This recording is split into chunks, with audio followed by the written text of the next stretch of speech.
Good morning, Africa. Beautiful Saturday morning, the 17th of May, 2025. We are coming again with Wake Up Africa. And today, following from what transpired last week, we have on Wake Up Africa an expert coming to give us an expert's opinion on what truly addiction could be and how it can influence, how it can impact someone and affect their life and how to go about it. Totally delighted to have with us this morning my dear friend and brother Sunday Kapesi, who will come in and speak a couple of other things on addition with this expert as we continue to share the challenges that young Africans face in in preparation to facing and taking the future up in arms. Ladies and gentlemen, my dear viewers of Wake Up Africa, I'm delighted once again to truly thank all my producers from all over Africa. I want to really thank Aminata from Arusha, Tanzania. Would like to really thank Noreen coming live from all the way from the US of A, Tanzanian born. She is truly inspirational and I remain truly grateful for her. I would really like to thank Remy all the way from Rwanda, always for his great insight. Elliot, Advocate Elliot, joining us all the way from Burundi, is always with us, despite challenges here and there, but he's always there and ready to share insights. I would really like to thank Alan Subi from Uganda, Kampala. Thank you so much, Alan. Your insights are really transforming Africa, and be rest assured, as we go with this Wake Up Africa towards unleashing the mighty, unleashing the dragon that lies quiet and still in Africa. Your voices, my dear producers of Wake Up Africa, will continue to really see the dragon up and mighty in the air. Ladies and gentlemen, I would really like to also thank Patricia Ndede, all the way from Kenya. Thank you so much, Patricia. We've missed you a couple of shows. Mr. Talks from Nigeria, Collins from South Africa, Anna Maneno from Sudan, South Sudan. We understand the hurdles, the difficulties that South Sudan is going through right now. But yeah, we'll be delighted one of these days for you to just share with us the insights of what is happening in your country. As we are waiting to hear the experts coming in to share the opinion, I'm delighted to truly once again thank Sunday, who is recovering addict. And I did say earlier on last week that Sunday is schooling currently in Nairobi, Kenya, for the purpose of coming back home to Tanzania and really putting up a rehab facility in Tanzania. So totally delighted, from being an addict to now recovering addict. And he took us through, different phases, denial, which some of us are still in those stages, but we'll get there somehow, somewhere. We'll get over it. Yet again, truly appreciative of the fact that an expert who followed through our program last week said, "Yeah, Austin, I think I might have an opinion to say or two on this program," and totally delighted to have him with us this morning. But as we have Noreen online, Noreen, good morning, good night in the US of A, but good morning from Africa, particularly Good Tanzania. morning to you, Austin. Good morning, Africa. Yes, Noreen, you followed through the program last week, although you followed it after it had passed. But understanding the struggles that the young people go through, especially in the lines of addiction, Noreen, what is your beautiful take? Um, as I was listening to Sunday elaborate more on the different types of addiction, I would say that it's bigger than what we think it is, because we have all these addictions that people are facing, but the problem is it's not being acknowledged. So we're not able to deal with it. We have not accepted that there's this problem within our communities, especially the African community. So we are at a point of denial. Um, we as a team of Wake Up Africa, we as the voices of many, we're at a point that we need to speak of addiction to our communities to enable them to understand that it's more than just drugs.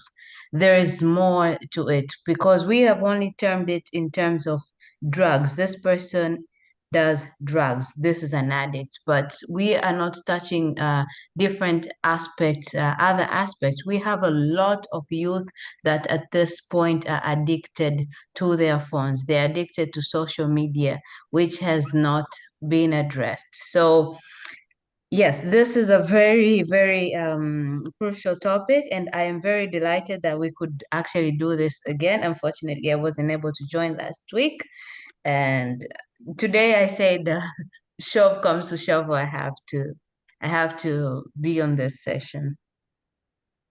Totally grateful, Maureen, for you making time this morning and you understand and truly thank you. Now, one of the things that Sunday spoke of, and I took it, over the week I was contemplating on it, and he said, the people that seek help, the people that seek help are those that are already under the pyramid. They've been noticed, they've been hit thoroughly. Some of us who are probably not even, some of us, as you rightly said, who are in denial, are probably not even in the process of looking for help, seeking help. So he said only 20% of the people that are addicted are the ones that who have gone to seek help. How much further in your techno do you think we can take this up so that people can truly understand that addiction is there, addiction is real, get rid of denial and really seek help? I could be one of the victims, Noreen. I cannot see a pool table. I declared openly last week. I cannot see a pool table and just let it be there. You know, I so happened to travel the same day I spoke with Sunday for work. And when I landed in Zanzibar, I met a couple of people. And before you know it, 2 o'clock in the morning, I was in bed from a pool table. I still am in denial, although it's addiction, good addiction, bad addiction, but it's in denial. How do we take this up and further? The first step is you've spoken about it, Austin. So you're on the road to you're on the road to recovery as well. Yes, Oh, so it's something that we should be comfortable to talk about. We hide it so much, we don't want to address it because of cultural reasons, I think, that you're not supposed to speak about certain addictions because you would be advocating for them. So we keep quiet, not knowing that the reason why people are getting addicted to this thing is because they do not know. Then you don't know that if I do this over and over, I become addicted to it. If I am on my phone 24/7, at some point it reaches a point I cannot do anything without my phone. I need to go on social media. I need to check. I cannot work. I cannot function. But nobody is talking about it because it's like you would be advocating for it. Nobody is talking about to go further, we have sex addiction. Nobody's addressing that, but it is actually affecting more than we think.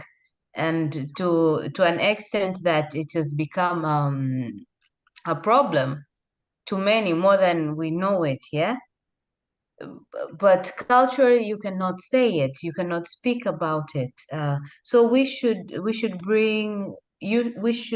come to a point where we are comfortable to speak about it. That will be the second step, because the first step is accepting that I have a problem. The second step is talking about it. The community as well. It's not just about the person who is addicted, it's also about the people surrounding this person. Are they accepting that this particular problem exists?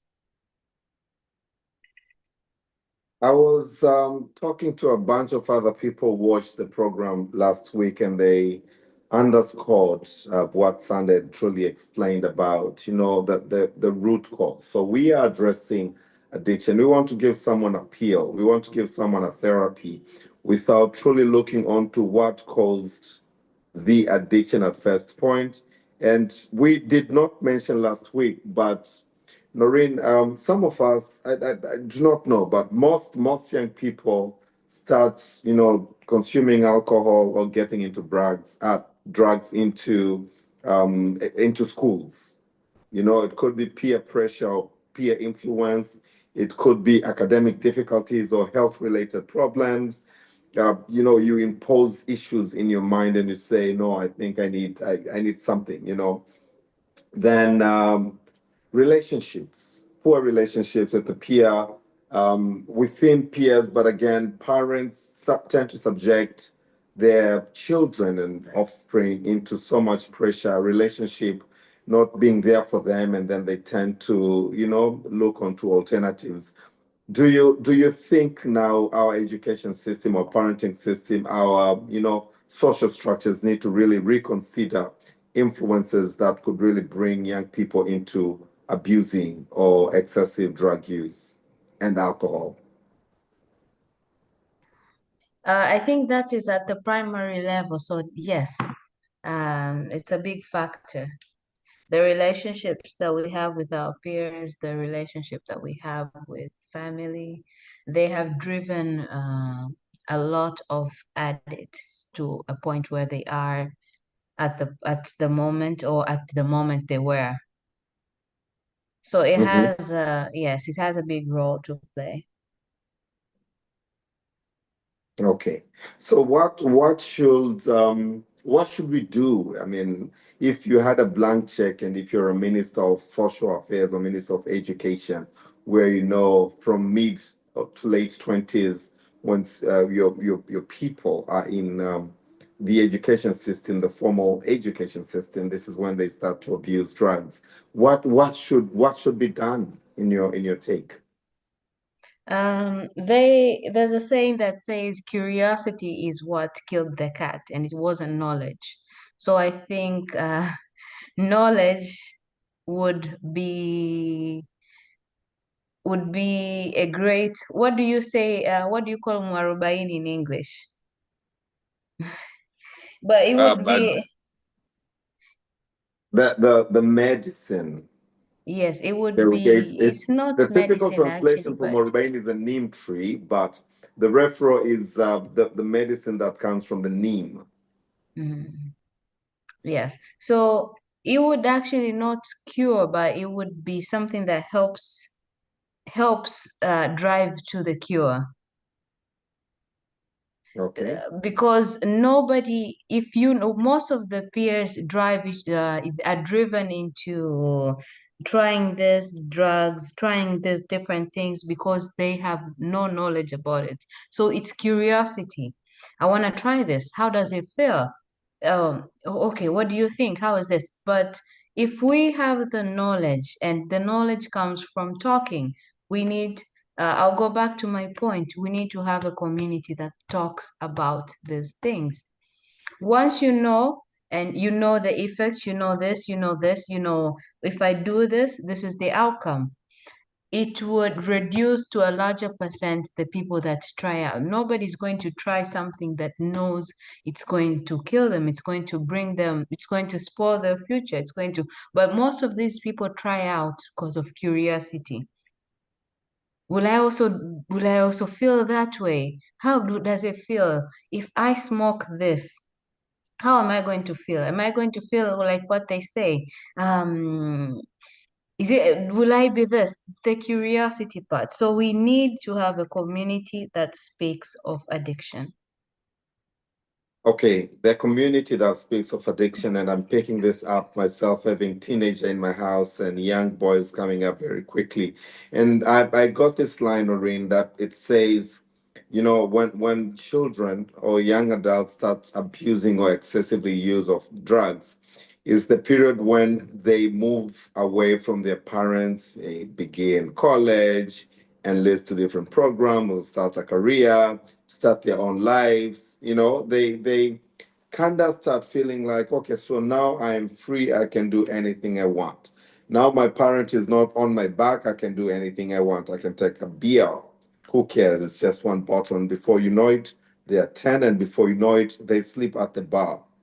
It's just a phone. I'm just gonna go on TikTok. I'm just gonna go on YouTube to listen to some music, and then before you know it, all these ads groom you to stay there. Before you know it, it's that video game that you said you would play for 10 minutes, and it's 3 hours. You're on that couch playing video game, etc., etc. So I again, is there any role that we as parents ought to take to ensure that the seeds that we plant into our children towards their upbringing, because they do not do these things when we are at home. They start doing the things when they leave the parents' care. Is there anything that you would have to say to us parents, Noreen, you being one, that, as parents, we need to be extra strict here or less strict here, or allow to see our children practice so that we're able to guide them in the process? What is your um, wise take on this? Uh, it's interesting because we had this similar similar discussion with my sister earlier. Because one thing that I say is the peers will introduce them to these things, but they will never tell them the consequences because they also don't know the consequences. So as parents, we should acknowledge that these things are already out there in the world. Our children will meet with these things. So we are the ones that are supposed to prepare them. We're supposed to tell them that there's one, two, three, but these things have consequences because they've heard of these things. And what happens is their peers also don't have the knowledge of what happens because they've never experienced it. They're just trying it out. When we speak of our teenagers, yeah, they would hear their friends have tried drinking, but probably they're still just drinking a little bit. It usually starts with maybe a shot. You do a shot today, a shot tomorrow, and once they get a freedom, that's when you start increasing. But you have never faced the consequences of it, and nobody has ever told you about the consequences. So we need to highlight the whole if you take this, this is what will happen. This is the outcome. Because they need to have a clear picture of what will happen. Because I'm thinking I would take me for example. I never used to know what actually happens when a person takes a lot of drugs. I used to think they just go to a different world. Maybe it's a good world. Thank God that I never tried, but there's a point I was like, maybe I should try and feel how how does it feel, trying these drugs. But thank God I was like, okay, maybe Jesus doesn't like it. Yeah, for me, the religion helped as well. So religion is something else. We need also to make sure that we are grooming children to become men or women of faith. They need to believe in something, whether it's Christianity, whether it's Islam, but they need to believe in something good for a greater cause. Thank you, Noreen. You've mentioned another pertinent issue. You've brought in religion. And religion in the past, Noreen, is it similar to what we're experiencing today? We are seeing a lot of challenges young people facing when they go for religion, either sessions or classes. Do you think religion today still has that role of mentoring young people to becoming good citizen, good, young adults growing up through that foundation? Okay, well, first of all, sorry, I made a mistake. I didn't want to say religion, I wanted to say spirituality. Religion has been it has changed. It's not what we grew up to. Religion has the spiritual part of religion has been taken away from it. So what I meant to say was spirituality.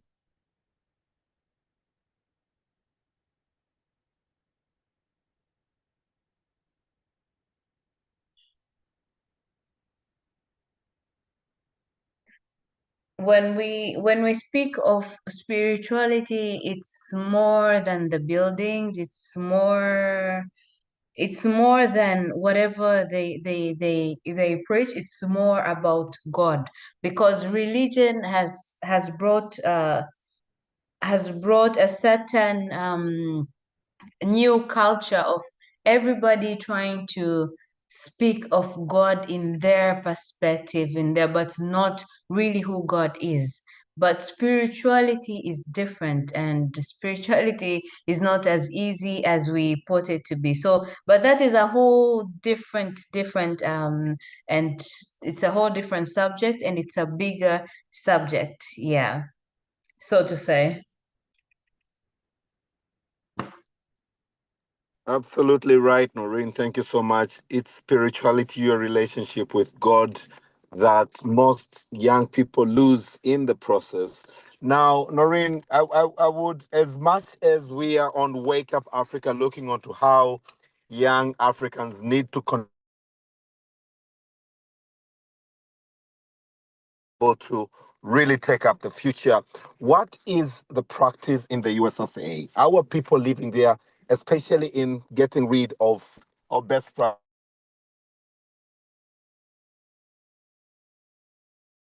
and structures in place that Africa can learn and adapt, and especially as we have Sunday on the show, I, probably will I I come in and missed you. tell I us. missed I missed a part of your question, Austin, please.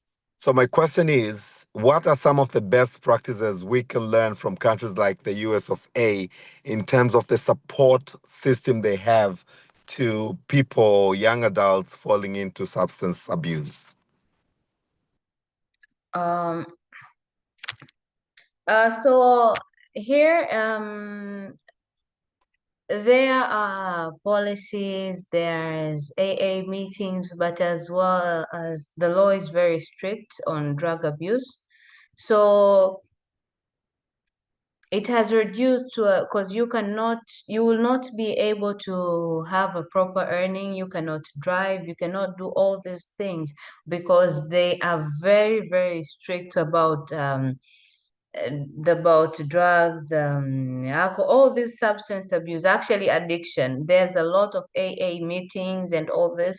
And coming here as a foreigner, you have to undergo all these tests, you have to undergo all these interviews, and there's nothing risky or there's nothing that can destroy your future in just a click, like addiction, any sort of addiction. So their addicts are there, but they've reduced the percentage of it because they've made it aware to the people that this and this exists, and they have set up departments that help people who are going through this, and they actually do outreaches to the community to make sure they are helping. So it's a very, very different here. You can get help. There are online help centers. There's so much help that you can get that has reduced um, the addiction level to a higher range, and people are actually very keen on it. And even the community that surrounds these people is being made aware of how to help a person that's dealing with a certain addiction and all this. It's amazing how they've been able to build all this system to uh, this community is it's actually there for people with addiction more than you think. I think not only just family members, but everybody that's close to a person that deals with addiction is playing a big role in helping them actually conquer that. Yeah, so they're doing a great job, Boston. They're doing a really, really great job. And I think we need to take a leaf or two from that.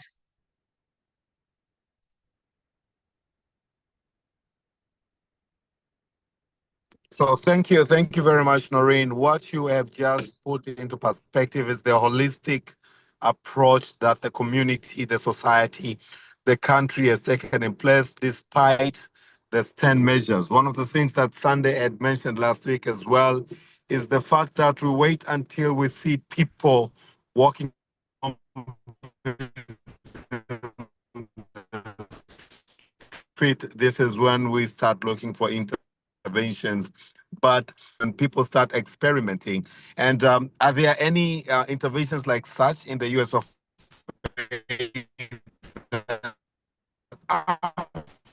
Africa could borrow in terms lessons that are taught in school or conducts that are done in the society, warnings that are passed. You know, for instance, I recall I've not particularly in the US, but probably from seeing in the movies, but also my a few visits in the Europe where they say alcohol is not for sale for children under 18. But here you can literally send a minor, 5-year-old, 7-year-old to a shop to get you alcohol. How are these enforced in the US of A that Africa, really through Wake Up Africa, could take to avoid a little boy saying, yo, my dad sent me for alcohol, but they don't get home. You know, they end up in the streets and sampling those bottles. Our biggest gap is the laws and the policies in place. We need to have strict laws. We need to have strict policies, but as well as whistleblowers, because the the police officers, the government officials cannot be there to guard each and every single person when it comes to this. But once we have whistleblowers, we know that everybody is on the lookout so as to avoid these children being exposed to such an environment. Here, you would not know who made the call, but in a matter of seconds, that you've you've kept a minor in a vulnerable situation. In a matter of seconds, the police have surrounded you. So it has to be that strict. Everybody should be accountable for the other person's well-being.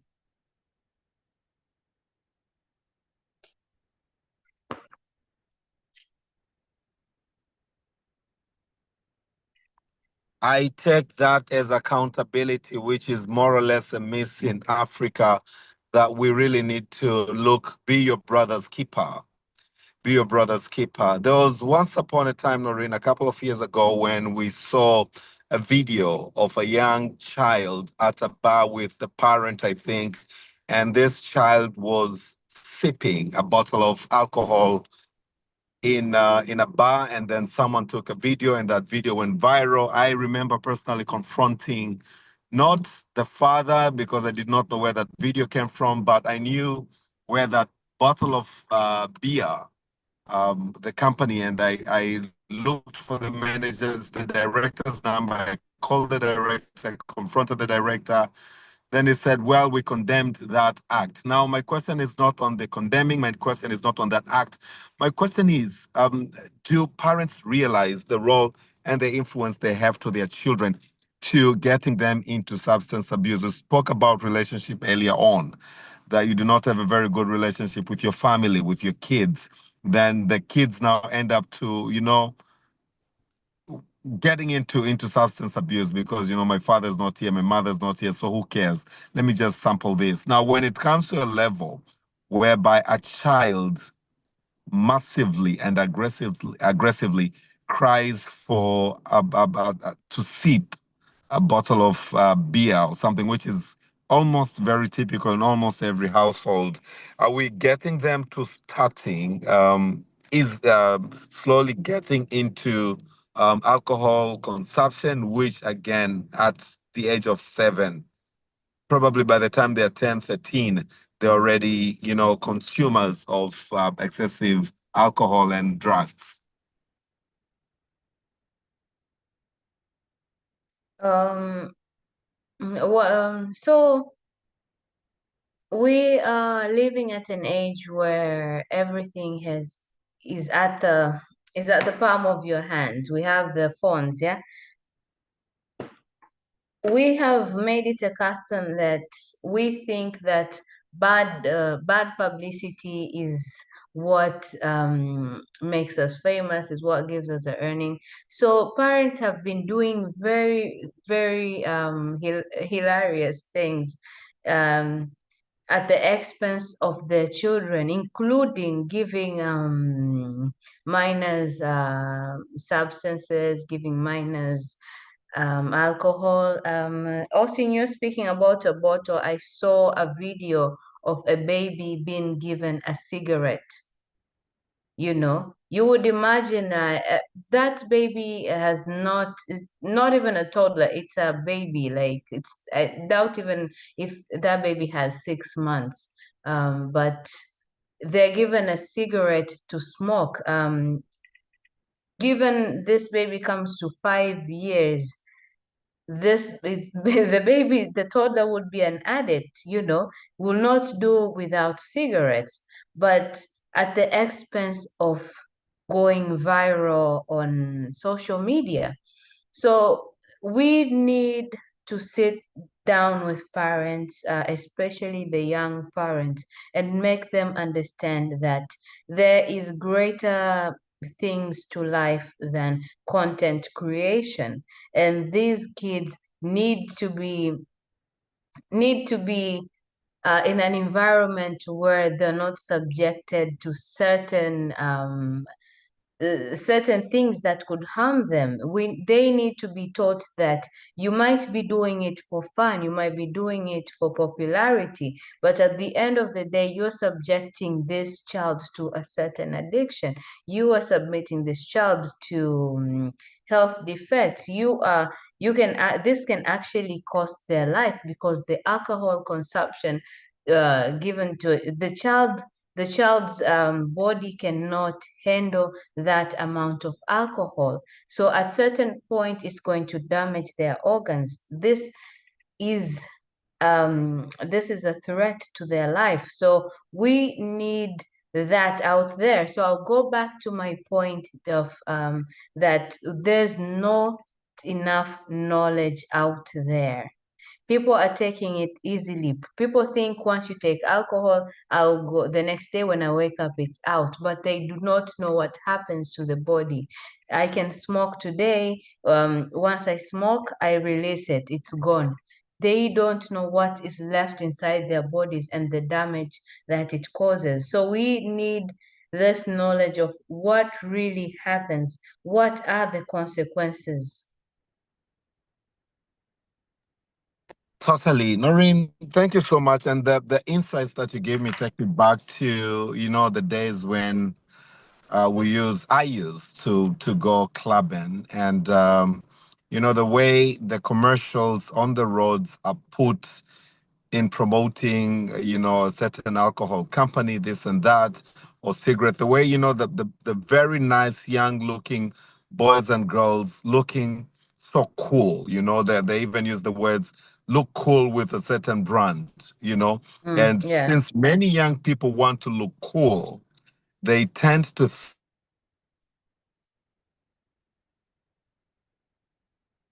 with a certain drink or cigarette then exposes them to that environment of being perceived as cool. What is your take as the role of commercials towards influencing young people get? Austin, I'm not getting you right. Your internet, I think, I think you're having issues with the internet. I missed out a few words on your question.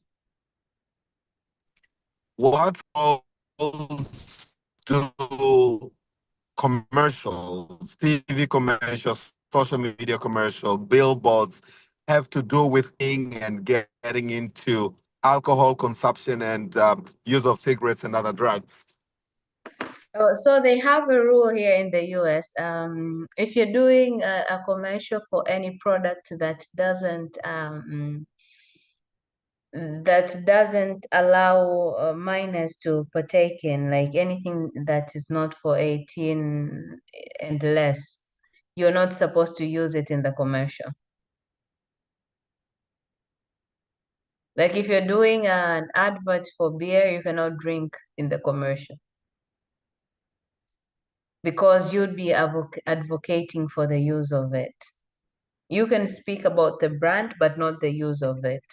So I think it's actually a good move because at some point, if you watch, unless you know what it is, sometimes there are commercials that you look at and you're like, this is this brand. What's this brand? You have to look into it, but they don't show you what it is or how to use it. So it's a step, it's a reduction because not everybody will want to look into it, you know. Most of cases the people will ignore it, but for those who are users, the message will be sent to them that your product still exists. So we need to look into that kind of advertising that we're advertising it in public, but it's meant for a particular niche. Absolutely. But then, Noreen, you being an economist, as you are, and me being as a marketeer, when I put a billboard on a spot, it could be a roadside billboard speaking about my brand. Do I literally, and I like the way you said it, not on use, but where do you draw the line? Where do you draw the line? Do you just put a brand there? It's a drink, it's in a bottle. So basically, even if you put a bottle on a billboard, you're basically telling someone, yo, try me, drink me, as you go to these places, try this drink. So how do you demarcate? Do you literally say that, you know, in the US, and this is the practice that I want to really pick from the US, the way they sort of like set apart. And I truly appreciate that example. But how do you design such a billboard that it does not relate to a minor, 18 and below? How is that done?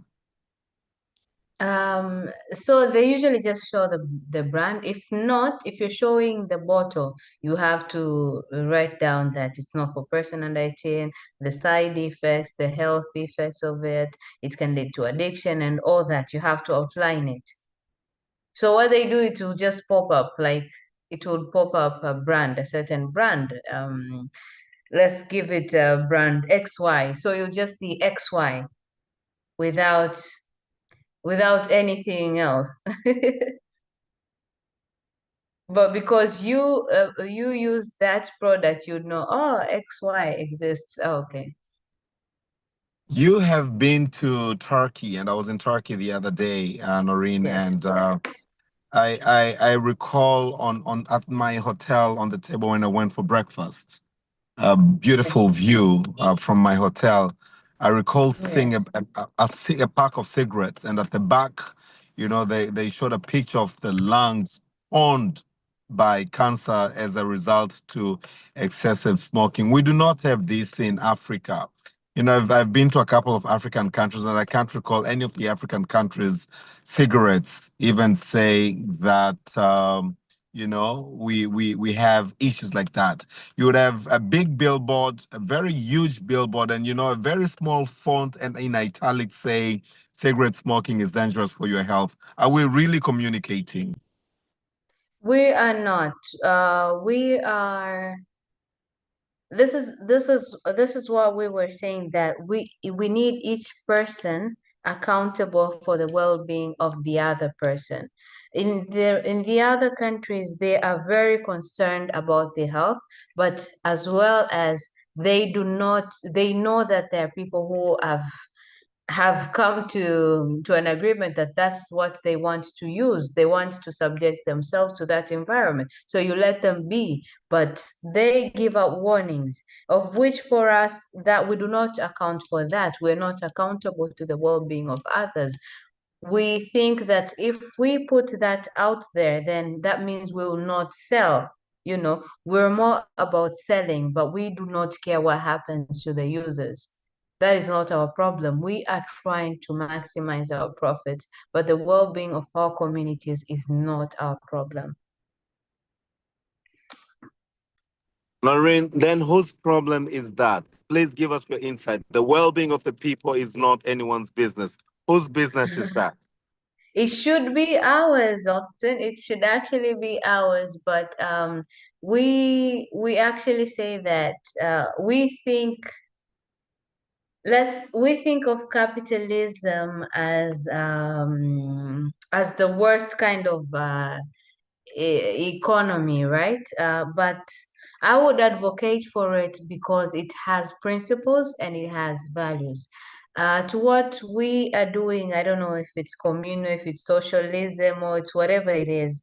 It does not. It gives too much freedom to the corporates, to the big companies to do whatever they want to do without accountability.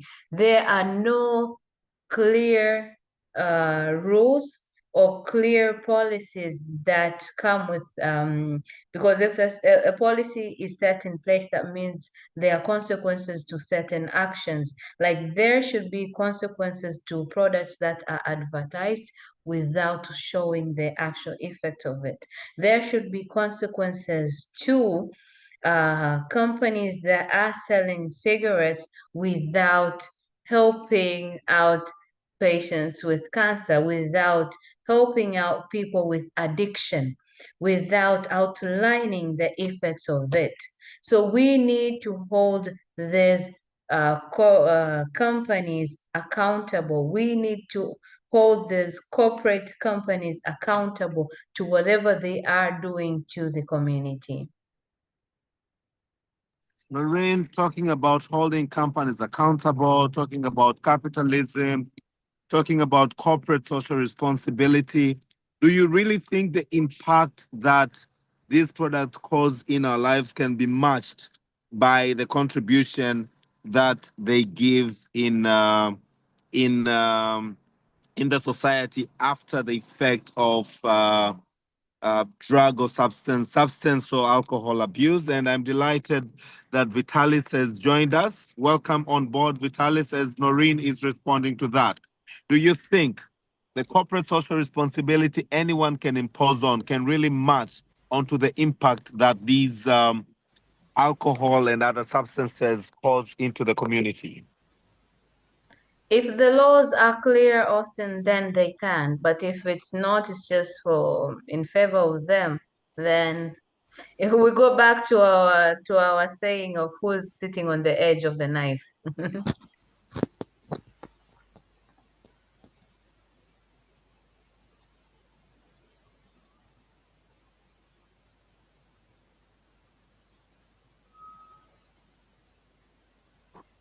Noreen, I think I missed the line. We would go back to the edge of what? As we would go back to our point of about who is sitting on the edge of the knife. Right. So Mr. Vitalis, greetings and welcome to Wake Up Africa. This Saturday, the 17th of May, we are looking onto the challenges young people have in Africa, but particularly when it comes to substance and alcohol abuse and the impact it has in the community. Welcome to the program. Thank you so much. Now, I would really wish, I'm not sure, Mr. Vitalis, if you had the opportunity to look onto the interview that was given by Sunday last Saturday and what your take it is in the entire subject matter. Well, I didn't get much time because my schedule is always busy here. But looking into the topic of like Wake Up Africa youth, it's a big topic. Maybe I'll listen how you are going through it, then I'll come in when you guys are talking. I'll just come in and say something about it. Thank you so much. Mr. Vitalis is an expert in this field. We have many young people struggling either to get off the abuse of alcohol, the abuse of any addiction, and it's really been a struggle. It's really been a challenge. What is your take? First and foremost, why do most young people get into addiction, and what should really be done?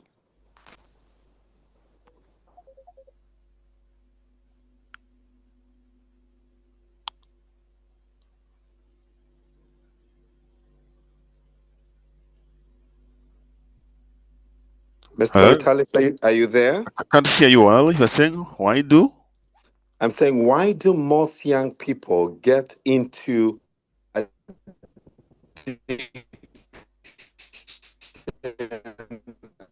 at first stop them from getting into addiction so that we fully prepare them to become the future leader they ought to be?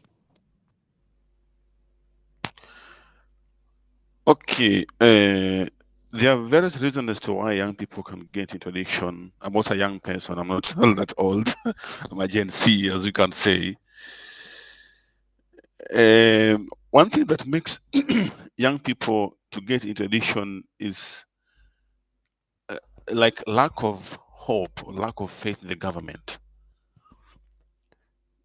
You know, when young people sit down, like in African countries, and say, I've finished my school, I've got no job, what can I do?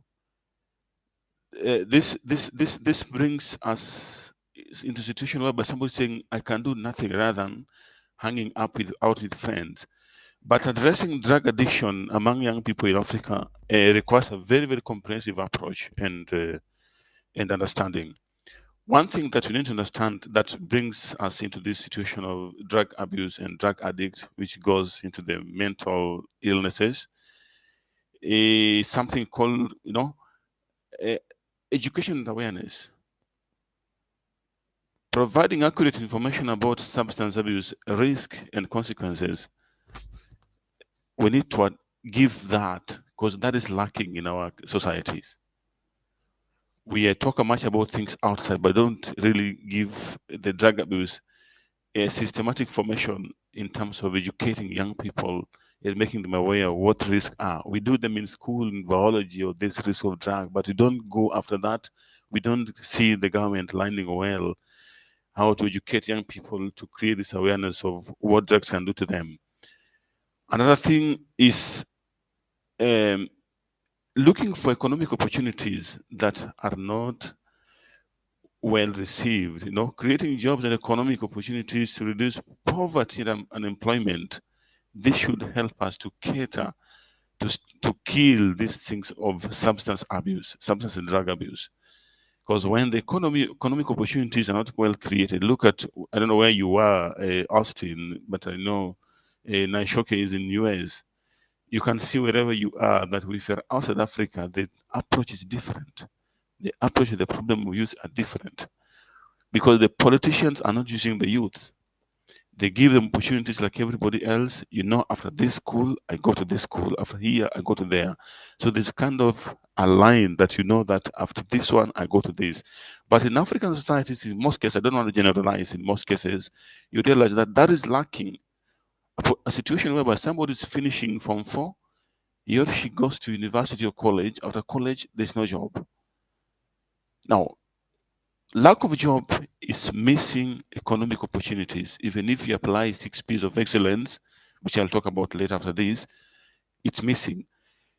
The third thing that is lacking that leads people, or rather young people, to drug abuse and addict is lack of mental health support.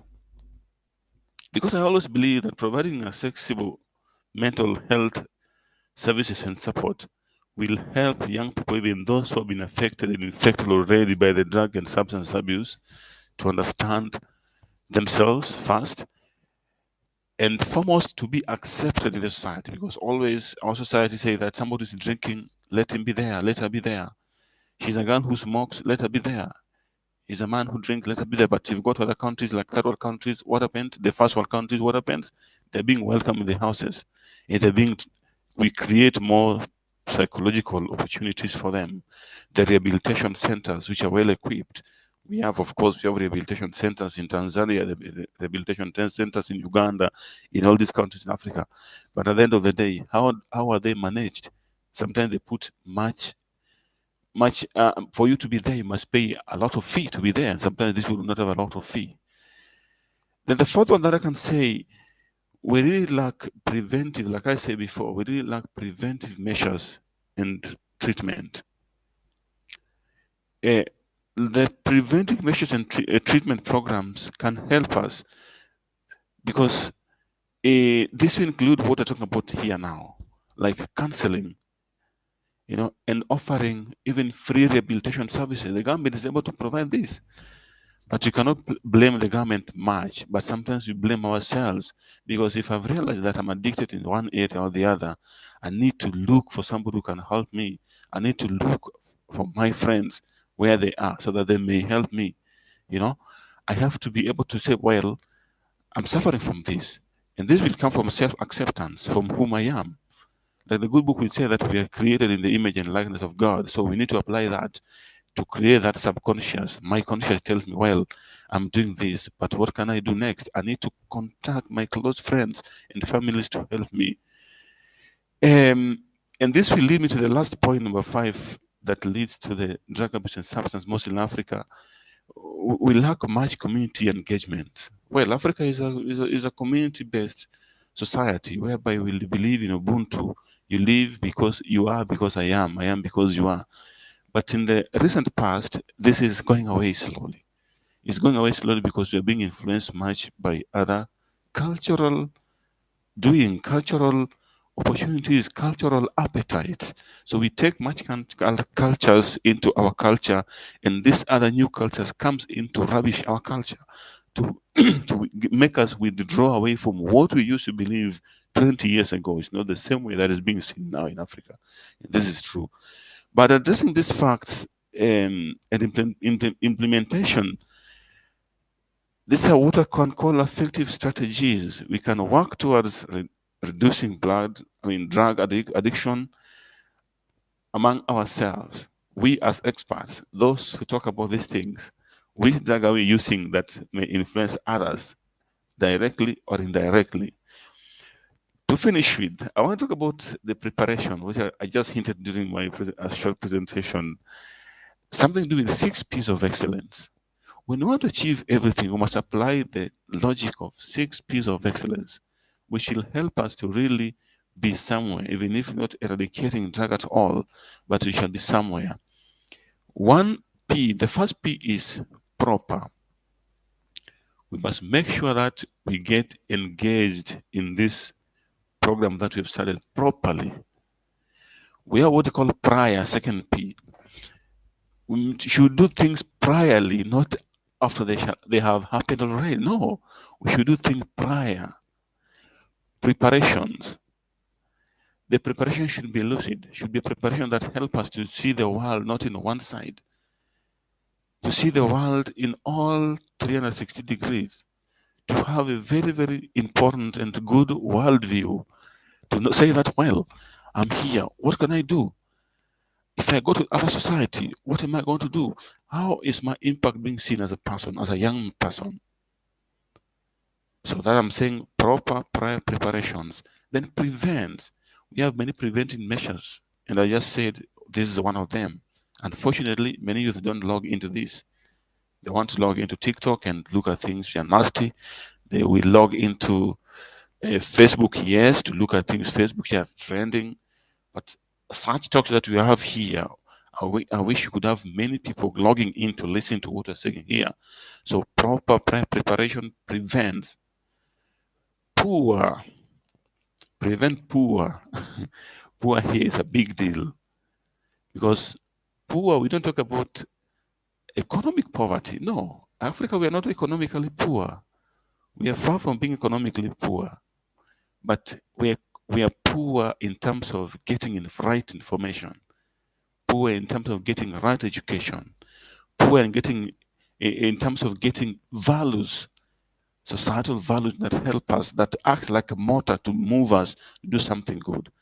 So proper prior preparations prevents poor. And the final P is performance.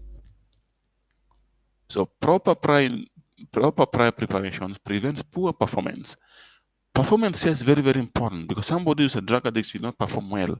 I've met guys who are very, very intelligent in universities, studying us outside, but then the drug addict, they began slowly by slowly, hiding from the parents.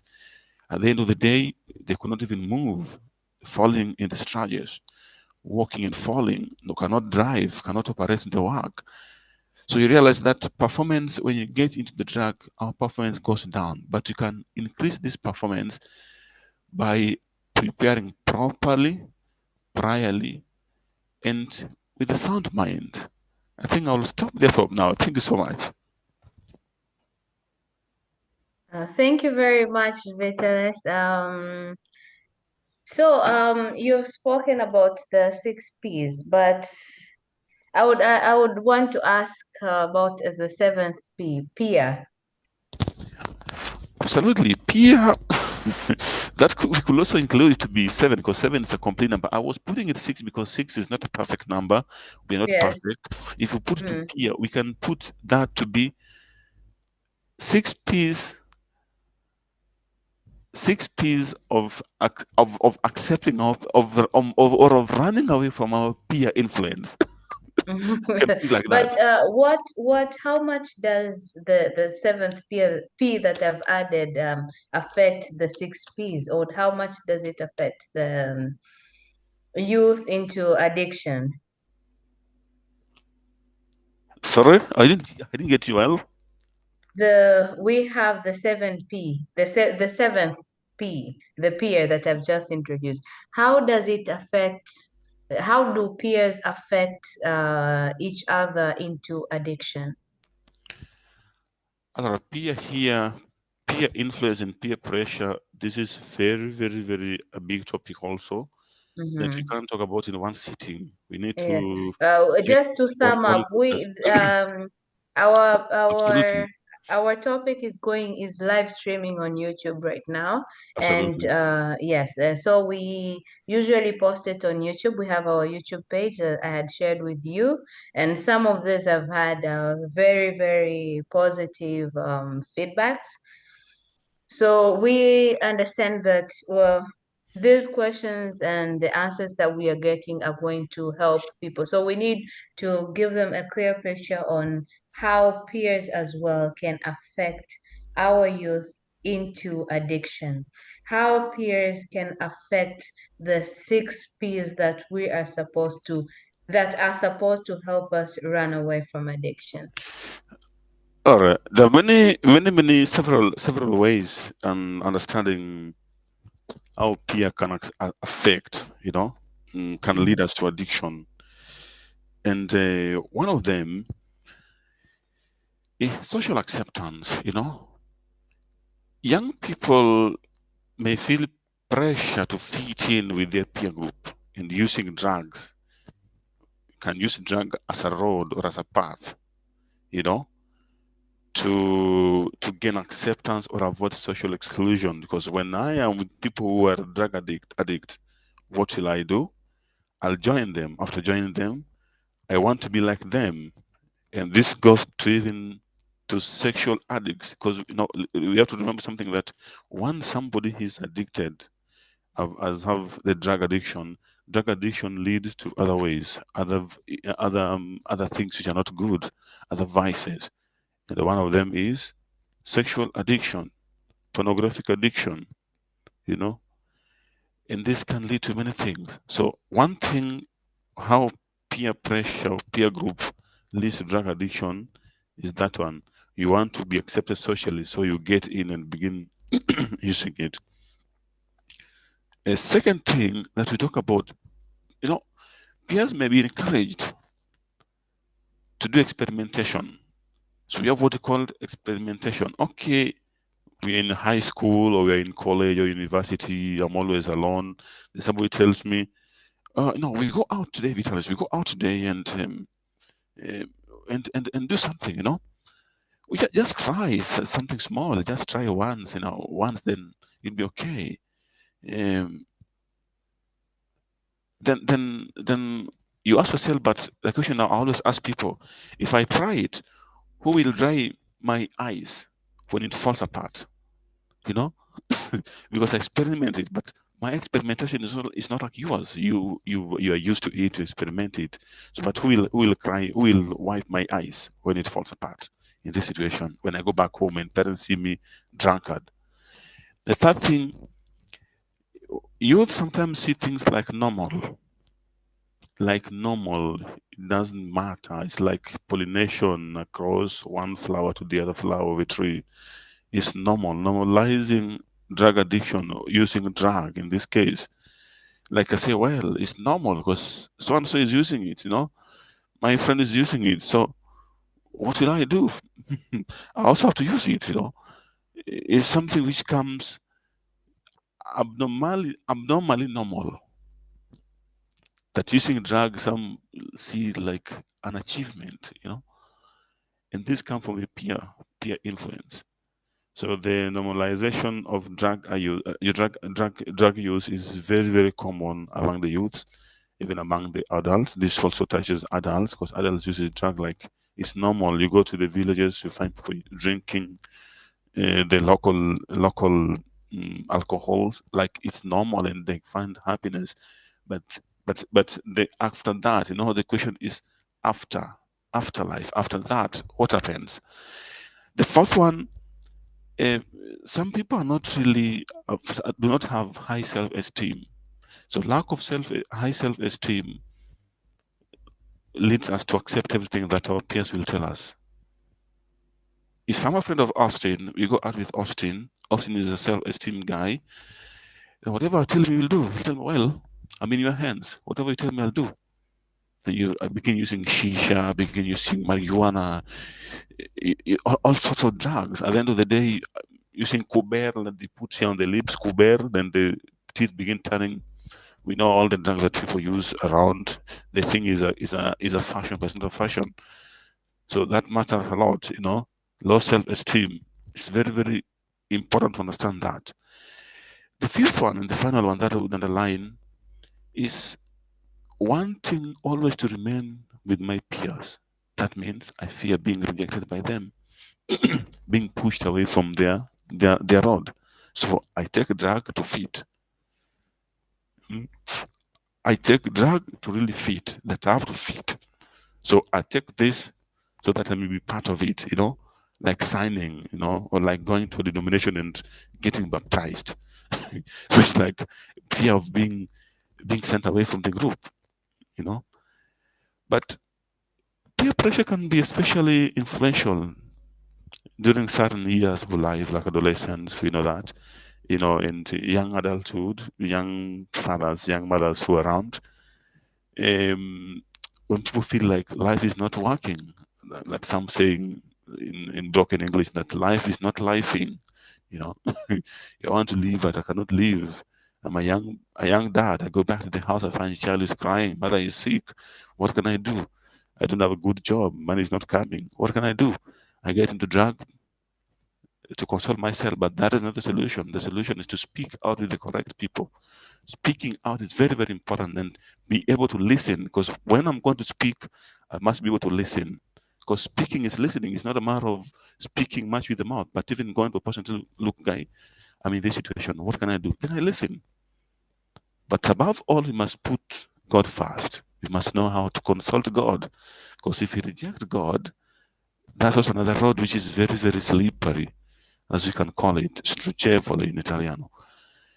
Allora, to really resist peer pressure, we add some few things. To resist peer pressure, which I've just underlined, we need to choose who to be in our circles. Choosing who to be in my circle as a person, as a young person.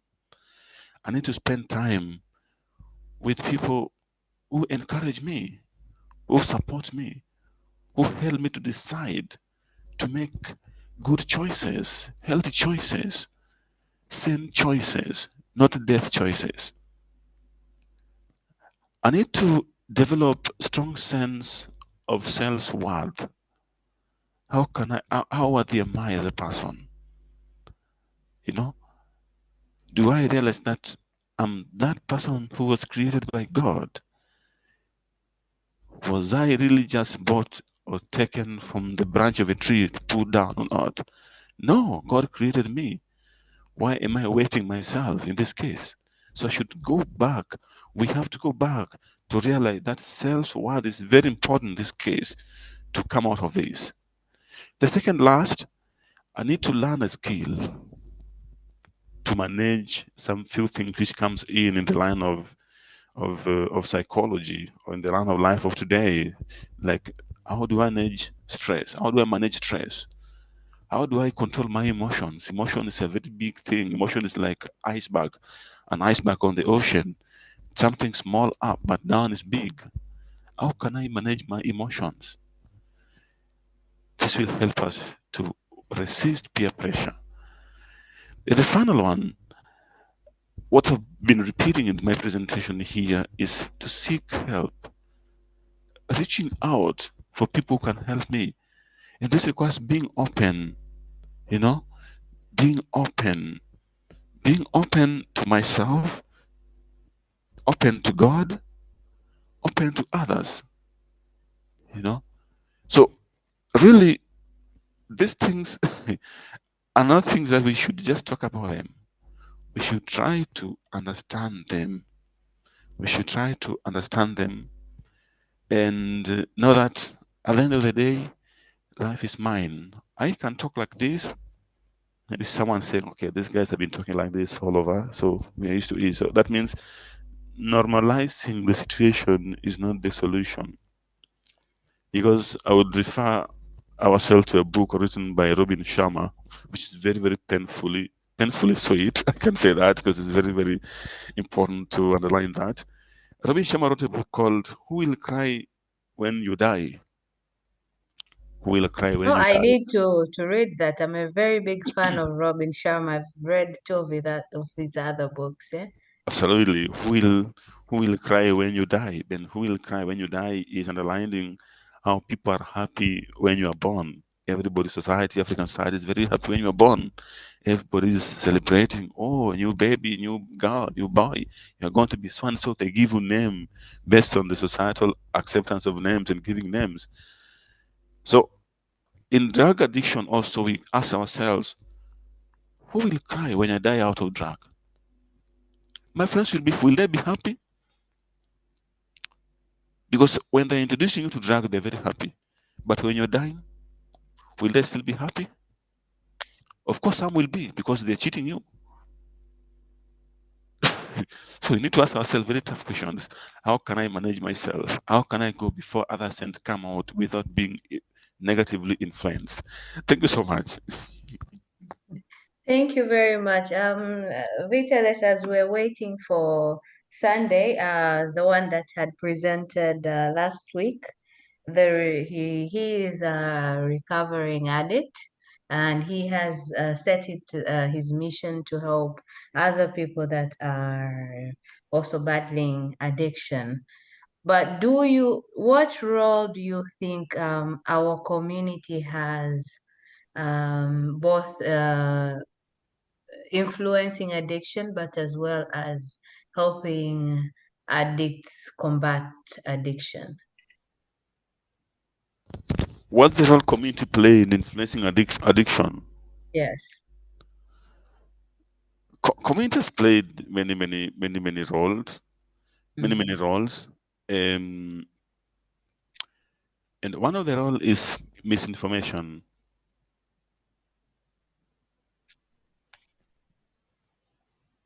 Yes. Misinformation that we see everything. I mean, they even advertise drugs on TV these days. It's something which is very Drugs on TV? What kind of TV is it? advertisement are done on TV every day. Oh, this drug is good. This is good. This is good. So at the end of the day, people say that, well, if the society is doing that, so what about me? You know, what about me? I can use it anywhere. But let's go deep into the main issue here. Um, community attributes, and norms around substance use can influence these addictive behaviors, and that's what I'm saying under social norms. What do we advertise on our television these days? You know it all over. It has time to be not journalism that I knew or that I wanted to be a journalist long days ago. It has changed. What do we advertise? It's difficult. Information is nowadays easy to access. And when the information is easily accessed, that takes me to the second point, availability and accessibility of substance within the community. Because when the social norm information is easily accessed, that means even the drug are easily accessible. You get me? So social Yeah. understanding, information that social, maybe social media and all this gives to the society, that young people are able to access. People using, go online, check these, they advertise all over. And I would say that these things are interconnected. Let me just go in contemporary society here. These things are interconnected. Three things very, very much important. Very first, once I talk about three W's, which is very, very important. This 3W in this sense is one leads to the other. One W is wine, which is drug. I put W to make it coherent, but wine is any drug. Use any drug that you can use. That wine represent marijuana, present alcohol, call them beer, cognac, all these. Then this one will lead me to look for money. Or the money will lead me to get alcohol because I have small money. So wealth. I want wealth. After getting wealth, I get into drugs. After getting into drugs, that leads me to women. Not women that my wife or my girlfriend, or my, whatever you call it, but lead me to going around like animals, looking for women here and there. So three W's are very, very categorically here in the social spectrum. The third thing, how community influence the drug abuse and substance. We really not have good support systems. In what sense? Good support systems, in the sense of creating groups to talk about this, and healthcare. Having counseling experts around available. Look at where you come from in our communities. How many hospitals or health centers offer such counseling for the drug addicts? It's difficult. So that support system is sometimes lacking in our society. Support system is very, very important. This support system can even come from our family. If the government can't provide it, it should come from our families. But sometimes even our families don't give it to us because most of them are not experts in this. Sometimes they come from the family whereby the father is addicted, the mother is an addict, the first brother, first daughter, first sister is addict. What can I do? Nobody else next to me to help me to come out of this. What can I do? Definitely unfall an addict. We can talk about many African values and cultures. We go on and on say when my father was a polygamous, so I should also have two wives. My father was doing this, I should do this.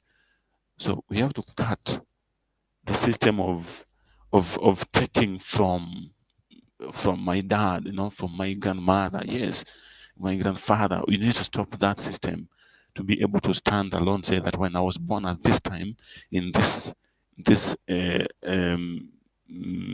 this year, so this is my time. But again, we need to learn from the past. We need to learn from them. The fourth one, which is also very, very bad to talk about and difficult to talk about, is poverty. Poverty, my dear friends, is difficult to talk about in Africa because we have all and we lack all. Poverty, call it unemployment, economic instability. All this society makes us to increase the appetite for the drug abuse and substance. So poverty, it can not only be economic poverty. When I talk about poverty here, I talk about poverty in a diverse way. Me personally, when I talk about poverty, I talk about poverty which is well much articulated. One, we talk about emotional poverty. When I'm emotionally poor, I'm not be able to have the sense to say that what I'm getting into or what somebody want to introduce me into is bad. That is one. Second, intellectual poverty. Even people who have degrees, who have doctorates in the universities, sometimes they lack intellectual poverty of saying no. Saying no to some things when their friends are proposing to them, when their wives, their partners are proposing to them. The third one, which we know all the time, is the economic poverty, lack of money and all this, you know. So we can, the list can go on and on, but that's just to hint that from the society that can help us to understand what our community put us in a situation to go to this, to have appetite to this. Then the final one, I could talk about culture, our cultural attitudes towards substance use. You know, we in Africa we have many traditional practices and community values. We should shape our individual behaviors and values, but unfortunately, sometimes we don't adhere to these, and lack of adherence to these lead us to drug and substance abuse. And the community sometimes impact us negatively, you know. Negatively, positively in this sense. I will say that to come out of this thing which I've underlined, community that really stigmatize people who are addicted don't help the people. That communities make it people to go deep and die. So we talk about stigma in the society, whereby someone is drug addicts and whatever is coming where people are is being sent away, is being closed in the room, you know. Just like we had stigma some years back with HIV/AIDS, those who are positive, they could not even eat with others, they're being sent away. Somebody dies because of emotional shame, you know. So I would say that peer influence in the society is alive and kicking, and we don't know when it will end. Otherwise, we are going to lose ourselves, because when I lose my brother, I lose myself. Somebody could be like no, Shokoya and Austin. If I lose any of you, I lose myself. I feel that one part of me is out. If you lose me, you lose part of you. I think we should look things into that more holistic based understanding and getting the holistic based solutions. Thank you so much. Thank you very much, Vitalis. So I have okay, since we're speaking about the community, we spoke about poverty. But we spoke poverty in a sense that it cultivates addiction, isn't it? If I'm to get you right. Well, poverty cultivates addiction in a sense that when I'm poor, I'll get we say maybe I get my rest in drug and substance abuse. I don't have a job, I don't have money, but I can get access to these little drugs which are sold in the villages, you know. So That is, which one brought the other? What I'm trying to understand is it poverty that brings addiction, or is it addiction that brings poverty? it can be both ways. Mm. It's all the way around, because poverty, if I'm poor, I'll go to job to get small money. Nafanya kibarua kwa lugha ya Swahili, nafanya kibarua ili nipate hela kidogo. Hizo hela nipate kidogo, naenda nakunywa chang'aa. Unaelewa? That still Yeah. leads me to addiction. Or I was talking about poverty in terms of, because I was talking about society. The society put us in a situation whereby there is no job, no jobs, no good conditions of life. So what can I do? I get my solace in drugs. The small money I have, I get into drugs. But again, another way, the substance use for those who are rich already can lead us to poverty. So it's all the way around, depending on how you take it. Because I'm seeing people who are very rich, but all of a sudden, they even Yeah. sell their cars. They sell their mortgages. Just to be able to. And now that we are on that, I don't know if you were present when I shared a story of how I lost a friend from addiction, yeah, just a week ago, or due to overdose. So, and it was not poverty, it was nothing, it was just it was fear and stress. And speaking about stress, how can we manage stress in a way that does not lead us to addiction?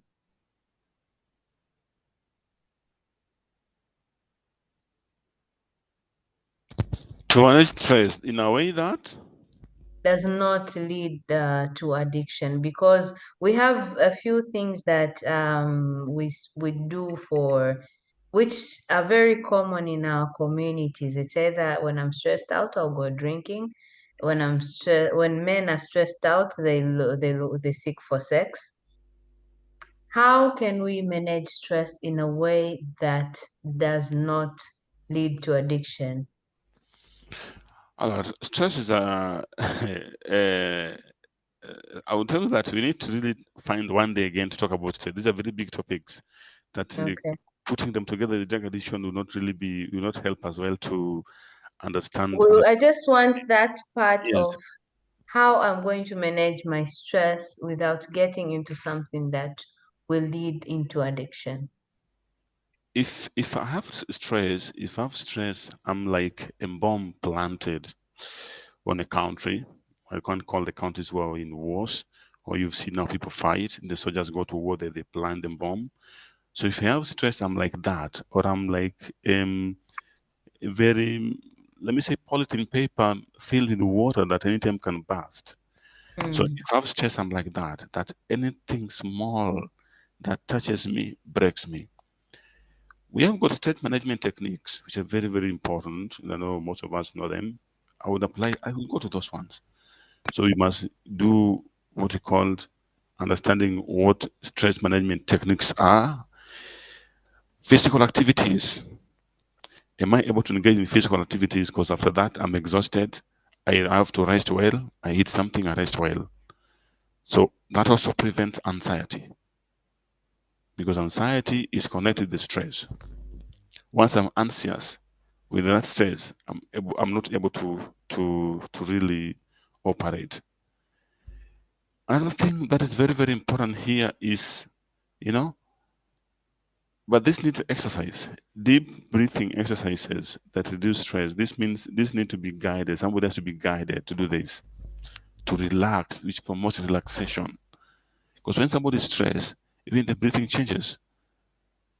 Because stress does not come from outside, it comes from inside. So that power is being taken away from you to control yourself. Something else is controlling you. The third thing is, I think we need to do yoga. It's something that people see like useless, but it's very, very important to manage stress. We need to meditate. We need to do yoga. We need to calm the mind and the body. We need to take a walk.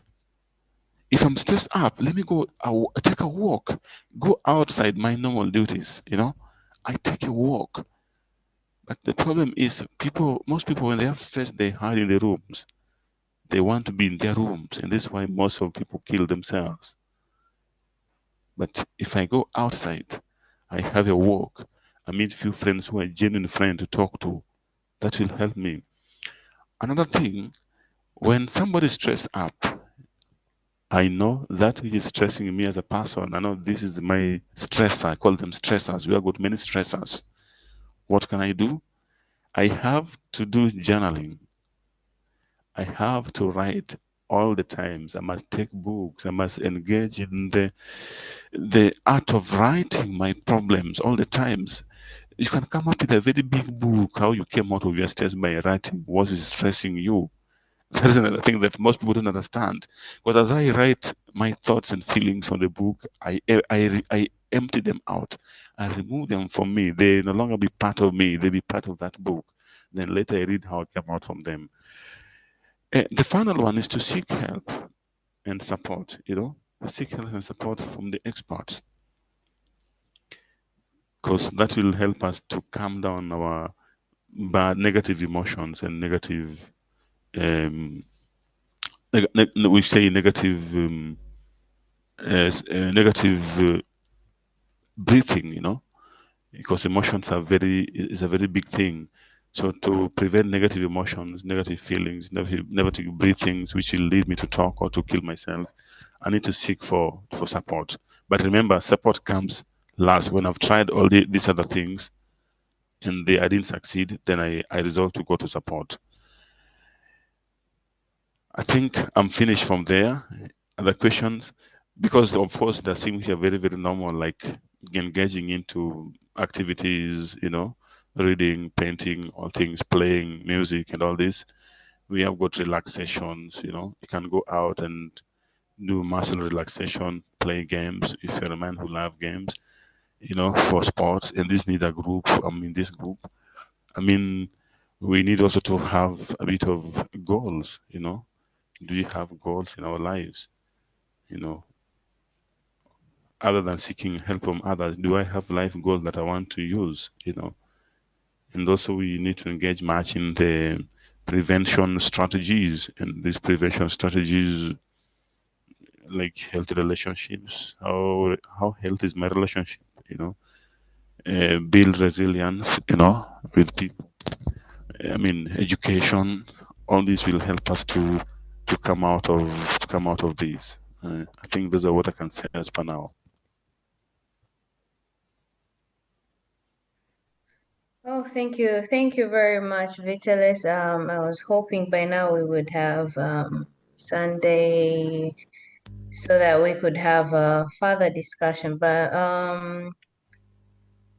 just to ask as well, earlier you had spoken about the Western being different on how they deal with addiction. What do you think are a few things that what are a few leaves that we could pick from the West that we could use in our countries that are actually practical? We understand our economies are not that well. So what is something that's practical, something that can fit in as well with our culture?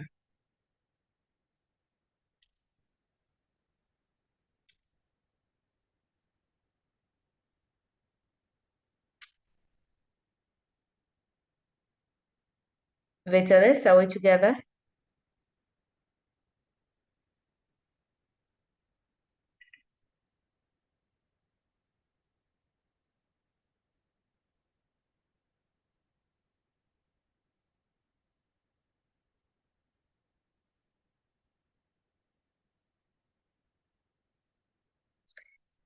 Yes, this is Wake Up Africa, and I think Vitalis is having a bit of an issue with internet, or is it me?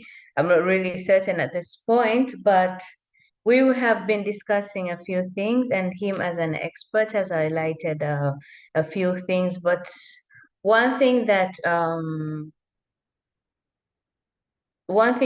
I would really has actually caught my attention is dealing with peers, how much peers have influenced addiction.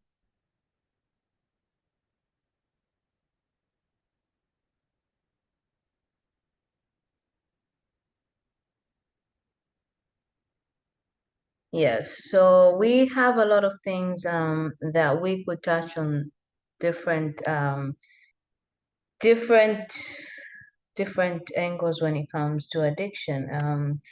So I recently had a friend who had OD'd because of addiction. And for me, this actually touched me that we have not been paying attention to the peers around us. So this is why I was very, very intrigued about when he spoke of peers. He spoke of how it can be influenced, but well as what role do us as friends have to play with the people around us? How do we help them conquer whatever they're facing? Sometimes we just end up saying that this person is an addict, this person is this. We point fingers, we neglect them, and to a point where we have addicts in our communities that have been judged and we are not ready to play our role in bringing them back. We do not want to play our role in enabling them to fight the battles that they are fighting. We still stand on a foot that every man for himself, not understanding that we have people that we love, we have people that are part of us that cannot fight battles alone. We need each other. And I believe that every person has a role to play in the well-being of the other person.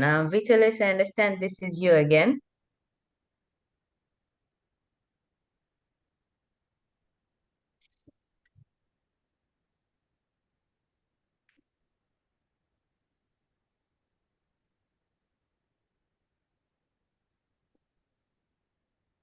Oh, yes.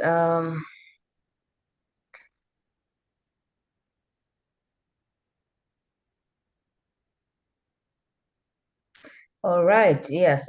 When we cover addiction, for the most part, I think when we come to our African countries, at least from where I'm from, we only cover, okay, the issue of drugs, but we have so many things when we speak of addiction. We have sex addiction, we have currently social media addiction. These are things that we are not addressing. We speak of when we see a person that is 24/7 on their phone, we say they just love their phone. But we're not digging deep that this person is addicted to their phones. We have not accepted that. We are not acknowledging that this person is going through an addiction, because for us, it's just because they like their phone. But we do not understand that this person can no longer be able to socialize, can no longer be able to socially communicate with the people around them because they are always on their phones. We have issues of sexual addiction. Sexual addiction is a very, very, what should I say? It's an issue that people don't want to address it in our African community because it is culturally inappropriate. So we have a lot of people that are sex addicts, but we just end up saying we give them names that I would not like to refer to them right now, but most of us understand that names, and we say that's how this person is, but not knowing that this is costing their health, this is costing their spiritual well-being. As we had an expert earlier speak, Vitalis, he spoke of the needing God in our everyday lives. We need God in battling addiction. We need God in different hemispheres of life. But we need to understand that whatever that I'm doing more than the standards, that more than the amount that I'm supposed to do, more than the quantity that's supposed to do, more than it's expected of me. That is what addiction is. If I am on my phone always and I'm supposed to only be on my phone, or it's expected of me to be on my phone for a few hours, I'm not working. Sometimes you're just going scrolling through one app to the other. We should understand that this is addiction. If I am always trying to get my desires catered for anyhow, however, but when it comes, it just comes. It's always there. The drive is this high. The drive is this high. We need to understand that this is addiction. There's more addiction that I had my colleague earlier, Austin, speak of his addiction with pool table. That the moment he lands in a new place, the only thing that he can think of is pool table. He can go on, he doesn't drink, of course, he doesn't do all this, but he can play pool table till late night or early mornings, he's just playing pool tables. We have had people who are addicted to so many things, but our African community is not addressing this. We are not acknowledging that these are problems that we should start working on, speaking about, addressing.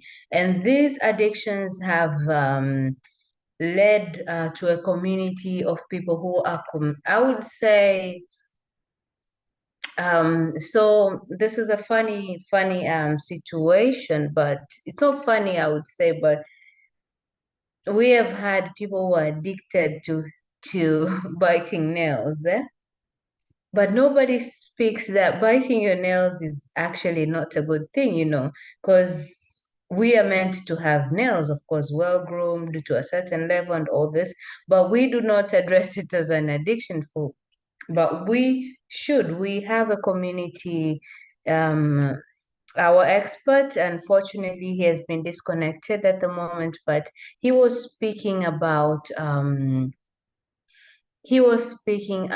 knowledge. We are not giving the knowledge that's supposed to be given to our community in about addiction because we believe that it's not proper. We do not speak of a certain types of addiction because we do not believe it's proper. It's proper. We have had people who are addicted to different substances. We have had people but we only address it once it has become a problem. But what if we were dealing with it? Earlier on, Austin was talking about parents. What roles do parents have to play in this? We have had parents who are exposing their children to different kinds of addictions. We have had parents who giving alcohol to minors. As Austin was speaking about a video that he saw of a child, I think, that was drinking a certain beer. Of course, he took it up to the government, him being him. And for me, I saw a video of a baby that was given a cigarette. We are putting in the name of content creation, popularity, money making, that we live in a modern world.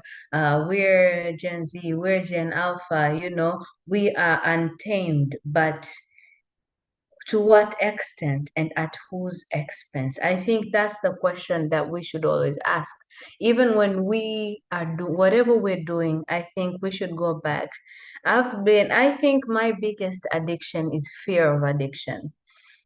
To a point that whatever I'm doing or whatever I'm dealing with, when I feel like this is becoming more than I'm supposed to, I run away from it.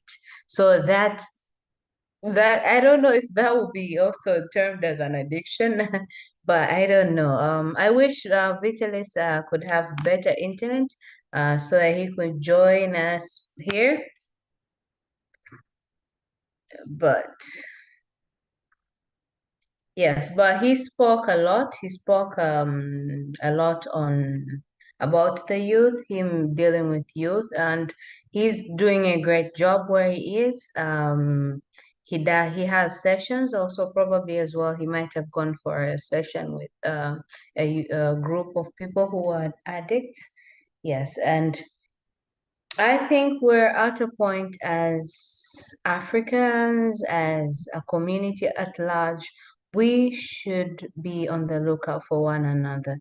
Back then in our country, in Tanzania, we had a saying, yeah, mtoto wa mwenzio ni mtoto wako. That means your neighbor's child is your child. That is something that should have carried us through a lot of things, through dealing with addiction, that when you see, we have come to a community that is only about pointing fingers but not helping those who need help. For me, it's a call to action. It's a call to action that we should be caretakers of one another, because there are things I would think, or I would understand that the person who is going through addiction does not actually know that they're going through it. And they're just given names. We put labels to things to make them cool. We put labels to things to make them morally right. We put labels to things to make them acceptable. But anything done more than how it's supposed to be done is addiction. For us Christians, the Bible entails on that we should do, and everything that we do, we should have a quantity for it, you know. So it's unfortunate that we couldn't have Austin and Vitalis on right now, and we were expecting to have Sunday. Sunday did last week he spoke about his road through addiction. Sunday is he's a recovering addict, as he calls himself. There was one of our members on the live stream who was actually argued and said she doesn't think that the name recovering addict is a very good name. But Sandy was up for it because he says that every day, every day for an addict is a step, because there are moments that you feel like you're going to have a fallback. You want to go back to your old habits, but then you still try to move on. So every day you are recovering. Yes, and that I think that is the way that it's supposed to be. And for us, we should understand as well as a community at large that a recovering addict, anybody that has suffered through addiction is a recovering addict, even if they're back fresh, but they need our help. They need us to help them through that journey. We should recover with them, not point fingers. Well, as in for Wake Up Africa, I do not have much. I was expecting that I would have my fellows here, but we have to end early. Thank you very much, Austin. Thank you very much, Vitalis, for the insights that you gave us. And I would give a big thank you to Sunday for sharing your story, and for whatever you're doing, keep it up. You're doing great, and you are helping so many people without you knowing. There's a friend of mine that actually, after seeing the video, contacted me and said, he has been to one of your sessions and they are great. So whatever you're doing it right. And that's it for Wake Up Africa from my side. Thank you very much, and let me wish you all a good Saturday. Let's meet again next Saturday. This is Noreen, all the way from US of A, as Austin says it. Thank you very much.